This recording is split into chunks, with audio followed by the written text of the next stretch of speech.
Welcome to the Daily Bolster. Each day we welcome transformational executives to share their real-world experiences and practical advice about scaling yourself, your team, and your business. Welcome to the Daily Bolster. I'm Matt Blumberg, co-founder and CEO of Bolster, and I'm here today with Nicole Glaros. Nicole is an entrepreneur. She's an executive. She's an investor. She's a board member. She's an advisor. She is a parent, a wife, a daughter, a traveler, a lover of all things outside, and a friend. And I am also proud to be able to call you a friend after knowing you for many years. And that was a great bio. So welcome to the Daily Bolster. And I would love to ask you about decision-making. As you know, our audience is CEOs and founders. You, in your various roles, have had times in your life where you have had to make 500 decisions a day. I would love to hear your framework for making better decisions. Yeah, I think the fascination with decision-making really came when I started to get very heavily into investing. And as an investor, the decisions that you make, you don't actually know whether they're good or bad for a decade or more. And so how do you have a proxy for whether or not you're good at decision-making? And I also think that there is this this tendency to when we have a good outcome, you attribute it to skill. Like, I'm really good at this, right? And when there's a bad outcome, you attribute it to bad luck. Oh, I had really bad luck on that, right? And it struck me that in investing specifically, but also with executives, that tendency is really inflated. We tend to think really great of ourselves when we have great outcomes, and bad outcomes, we blame it on external factors. And so as an investor and as an executive, you are defined by how good the decisions you are that you make are. And so this is how I became fascinated with the concept, and I've done a lot of reading and researching on it. So I would say you're also defined by how well you recover from the bad ones. Yeah. Let's talk about how you make them right in the first place and minimize errors. Yeah. So I think the very first thing, so in prepping for this, I came up with three things that you can do to make better decisions. And the very first one is to just not to confuse luck with skill. You have to know that luck is a massive part of every decision that you make. And when you have a bad decision, but a good outcome, you tend to think you're good, but you actually are not good. You're actually bad.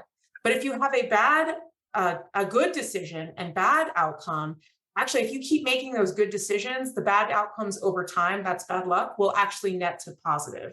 And so what you're trying to do is really separate the, not confuse luck with skill. Yeah, and that's step one. That's actually really hard for people. It's so important. And like, people underestimate the role luck plays in success in business. And that it's a story for a whole other conversation.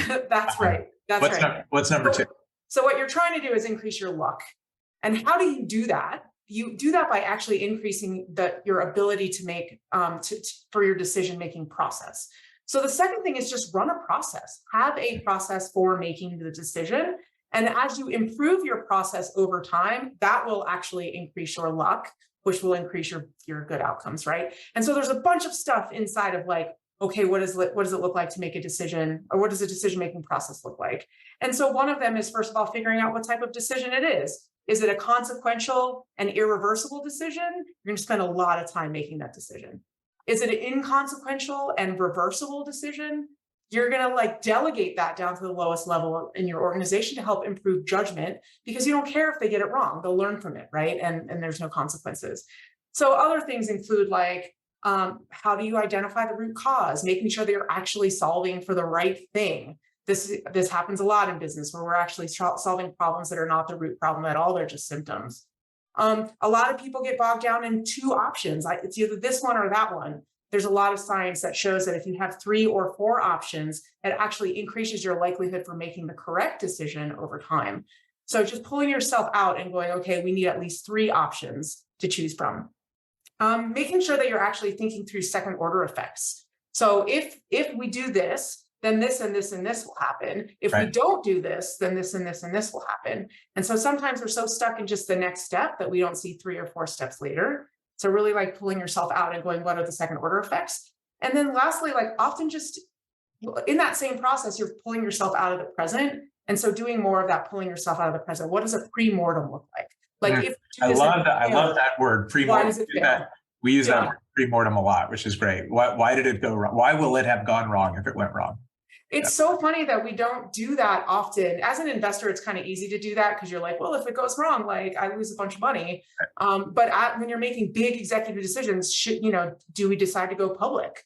These kinds of decisions are really consequential and irreversible. You want to start to think, okay, if it goes wrong, what are all the reasons it's going to go wrong, and how do we like build scaffolding around those things in advance? Right. And I'm going to guess that the pre-mortem is a good segue to your third part of your framework about making better decisions. Yeah. The third one is just to learn from your decisions. And the only way that you can learn from your decisions is by recording them.